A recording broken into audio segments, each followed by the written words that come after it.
Good morning, all of you. Today we will discuss the explanation of the poem The Passing of Author. अपने about the poem पढ़ा, उसमें जाना कि king author जब घायल हो जाते हैं एक बैटल में, जब वो घायल हो जाते हैं, एक युद्ध में जब वो घायल हो जाते हैं और अपने अंतिम समय में वो जो उनका स्वामी भक्त होता है, जो उनका एक वफादार सैनिक होता है, विडोवर सर्वेडिपर, वो इनको एक नदी के किनारे लेके, घायल अवस्था में एक नदी के किनारे लेके जाता है और इनको एक छोटी सी नाव पर बैठाता है। उनके साथ भी इनकी महारानियां भी होती हैं।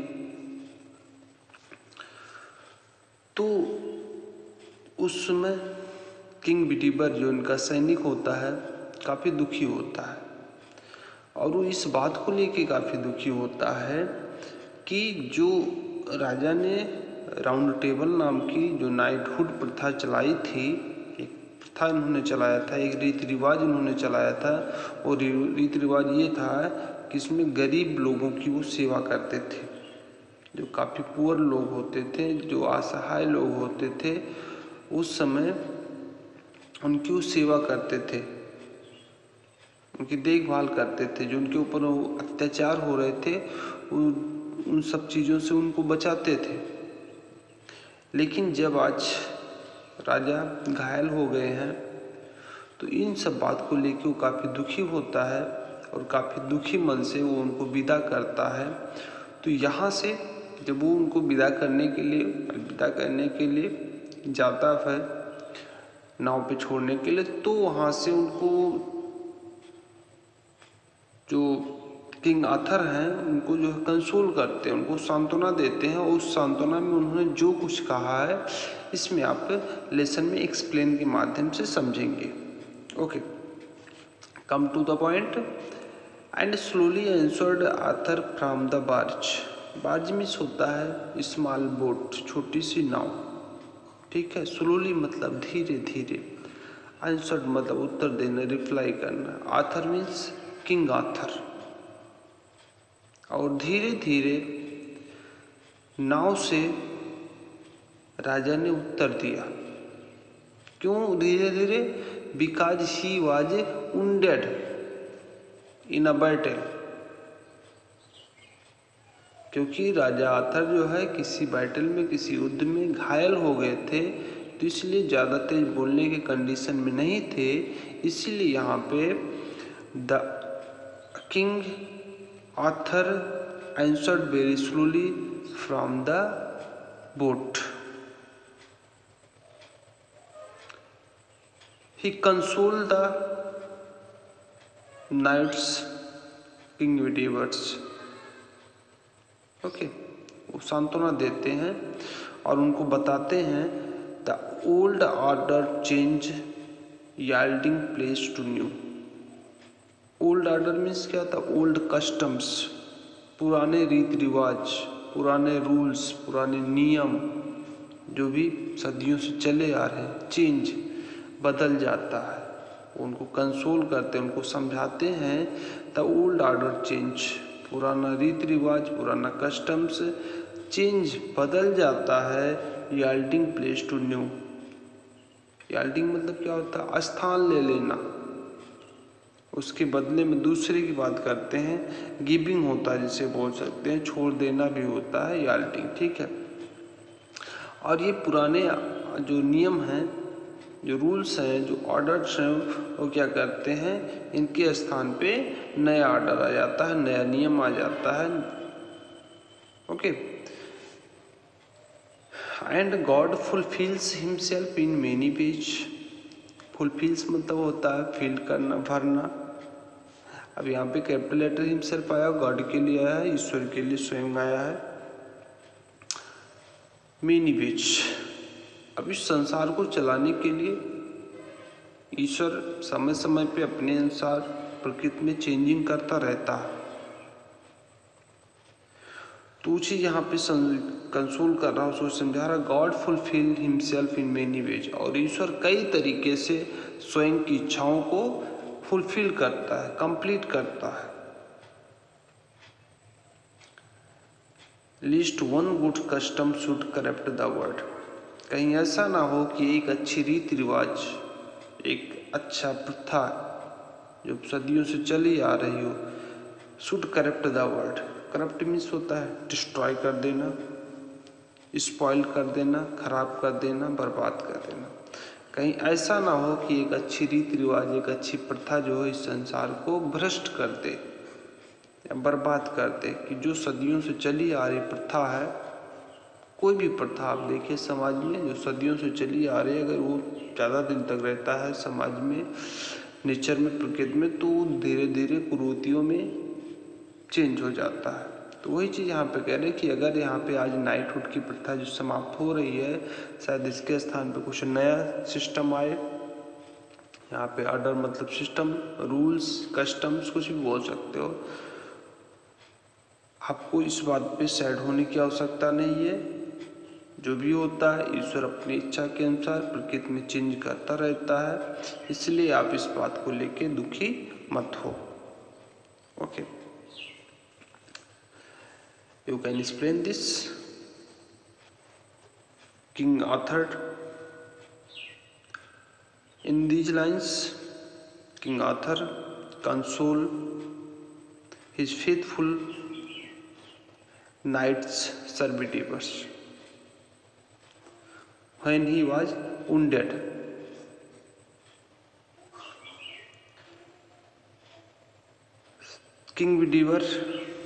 Sir Bedivere, who is very sad at the departure of, at the farewell of his kings.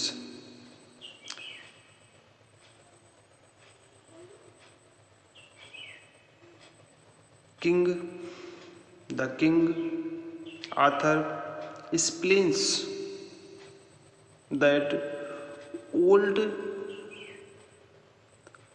systems change and it is replaced by a new system. Change is the law of nature. समझाते हैं, change is the law of nature because change is the law of nature, change is the life of nature. The new system takes place of the old systems. A system may be very good and useful for some time, but it will corrupt the world if it is allowed to continue for a long period.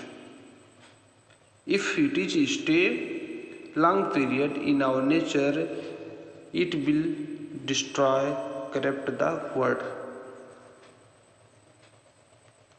So God fulfills himself in many ways. God uses various methods to carry out the nature, to carry out his wills, to carry out his desire. Okay, explain.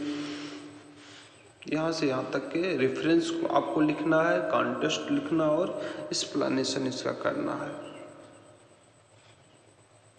Okay, comfort thy self. Thy self मतलब यहाँ पे poetry form है your self. Comfort thy self, अपने आप को सांत्वना दो, अपने आप को संभालो, कंफर्ट करो, कंसोल करो, धीरज रखो जिसे बोल सकते हैं।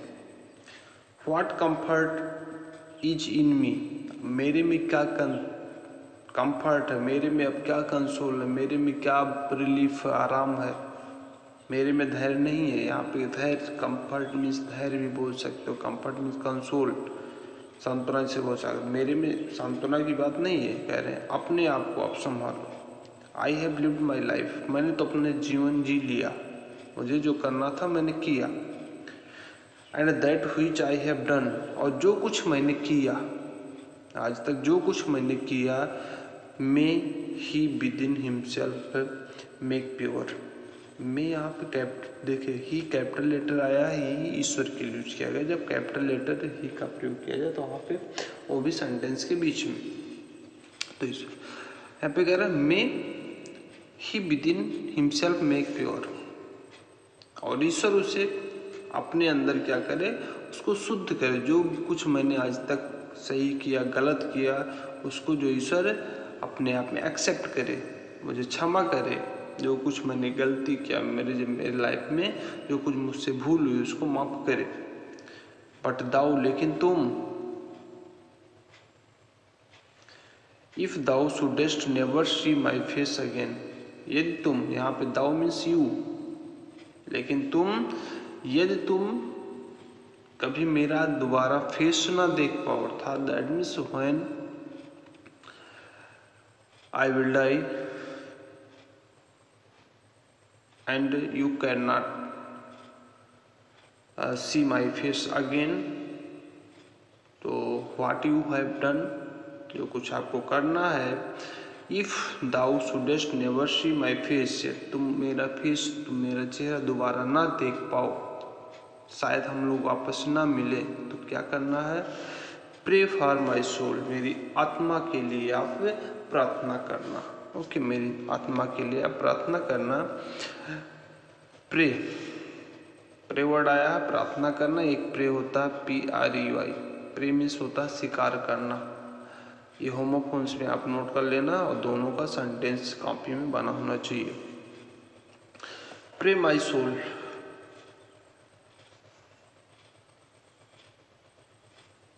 King Arthur advises his knight servitors, if I will not alive in this world, you, if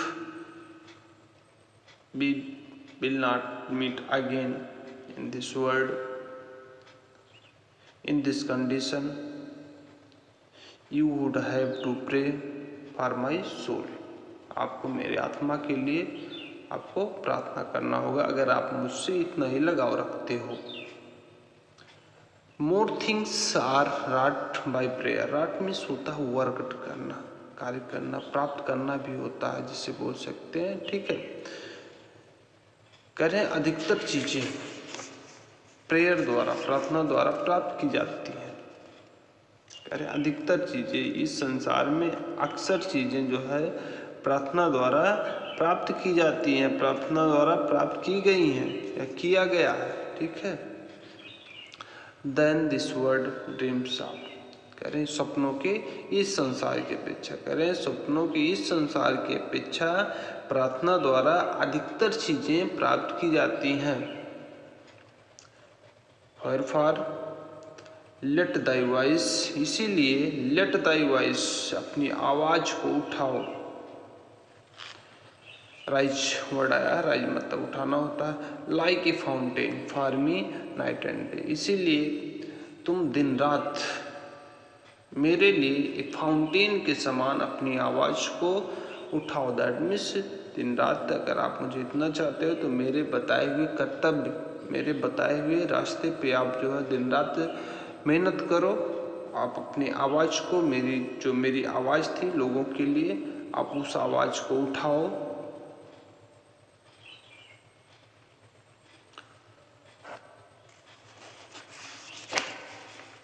for what are men better than sheep are goats, कह रहे हैं कि फॉर, क्योंकि what are men better than sheep are goat, इसीलिए जो व्यक्ति होते हैं शीप अथवा भेड़, यहाँ पे शीप मतलब भेड़ होते हैं, गोट्स मतलब बकरियां, ठीक है। इसीलिए शीप अथवा गोट की अपेक्षा जो है मेन क्या होता है, अधिक अच्छा होता है। क्यों? इसको अपोजिट वर्ड में समझ सकते हो कि वो व्यक्ति भेड़ और बकरियों से ज्यादा अच्छा नहीं होता है जो ईश्वर की प्रार्थना नहीं करता। क्यों? That nourish A blind life with in the brain. और वो व्यक्ति ज़्यादा अच्छा नहीं होता है जो that nourish A blind life with in the brain, जो मस्तिष्क के भीतर एक अंधकारमय जीवन को जो है पालता है। दैट मीन्स एक अज्ञानता का, जो एक अज्ञानता अपने मस्तिष्क में रखा हुआ, दैट मीन्स जान के अनजान बना हुआ है। अगर ऐसा कोई व्यक्ति है तो ऐसा व्यक्ति किसी सीप, किसी भेड़ और किसी बकरी से ज़्यादा अच्छा नहीं होता है।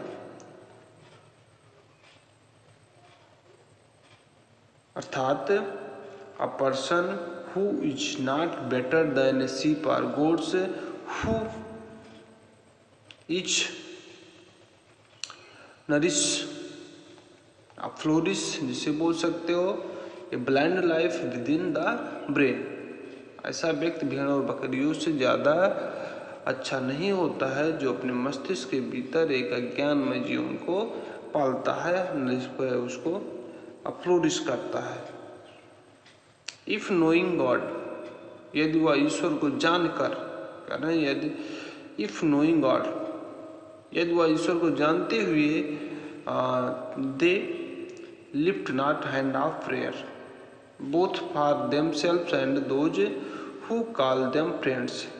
यदि वह ईश्वर को जानते हुए, यदि ईश्वर को जानते हुए वह अपने स्वयं के लिए और उन लोगों के लिए जिनको मित्र कहते हैं, दोनों के लिए प्रार्थना के लिए आवाज नहीं उठाते हैं, ऐसे व्यक्ति भेड़ और बकरियों से ज़्यादा अच्छे नहीं होते हैं। ओके, आप पूरा एक्सप्लेन समझ सकते हो कि ये person who is not better then sheep or goats if they know very well about God and they cannot lift their hands for prayer both for themselves and those who call them friend। करे ऐसे व्यक्ति किसी भेड़ और बकरी से ज़्यादा अच्छे नहीं होते हैं जो ईश्वर को जानते हुए भी अपने हाथ को प्रार्थना के लिए, अपने स्वयं के लिए और अपने मित्रों के लिए, जिनको मित्र कहते हैं, उन दोनों के लिए अगर नहीं उठाते हैं प्रार्थना के लिए अपने हाथ, तो ऐसे व्यक्ति जो है अच्छे नहीं होते हैं। For so the whole round earth is every way bound by gold chain about the feet of God. कह रहे हैं क्योंकि so the whole round world, इसीलिए ये पूरा पृथ्वी है, इस एवरी वे हर तरीके से bound by gold chain, bound मतलब बंधा हुआ ना, जुड़ा हुआ, ज्वाइन जिसे बोल सकते हैं। इसीलिए ये जो पृथ्वी है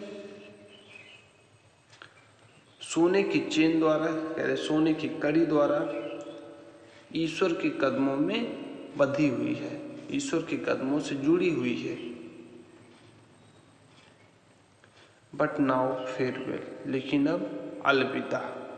कह रहे हैं इतना उन्होंने समझाया कि ये जो समस्त पृथ्वी है हर तरीके से ईश्वर के चरणों में, ईश्वर के चरणों के चारों तरफ सोने के चेन द्वारा, सोने की कड़ी द्वारा, सोने के जंजीर द्वारा क्या हुआ है, बंधा हुआ है।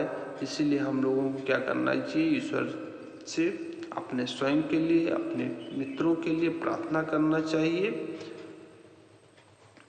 बट नाउ फेयरवेल, लेकिन अब अलविदा, आप अपने आप को संभालो। Okay, I again explain in this last stanza, King Arthur says that man has a develop of mind while an animal does not have it. Those who do not use their mind, those person who do not use their minds are in no way, कह रहे हैं in no way the person is better than animal like sheep or goats. Prayer has great force and divine effect, but animal cannot lead spiritual life.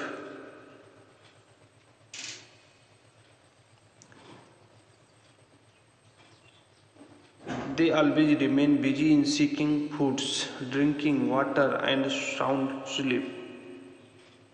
Animal always remains busy in seeking foods, drinking water and sound sleep.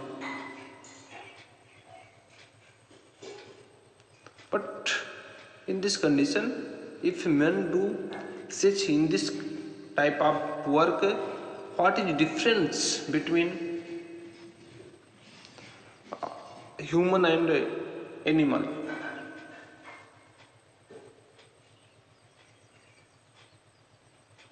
Though people have faith in God, yet they do not lift their hands in his prayer for themselves and for those who call them friend.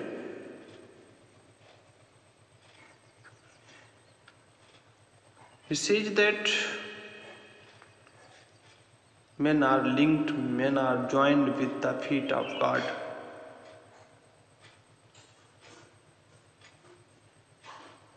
By gold chain in about the feet of God. So prayer help us in becoming pure.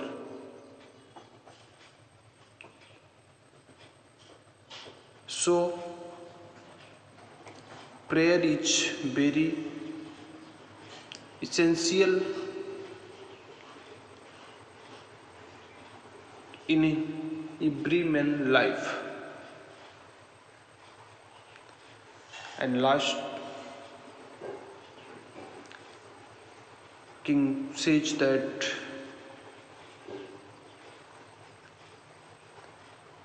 farewell from his boat, and they depart each other. Okay, try to explain in your words. If you cannot explain, I will again explain, but try to understand. Okay.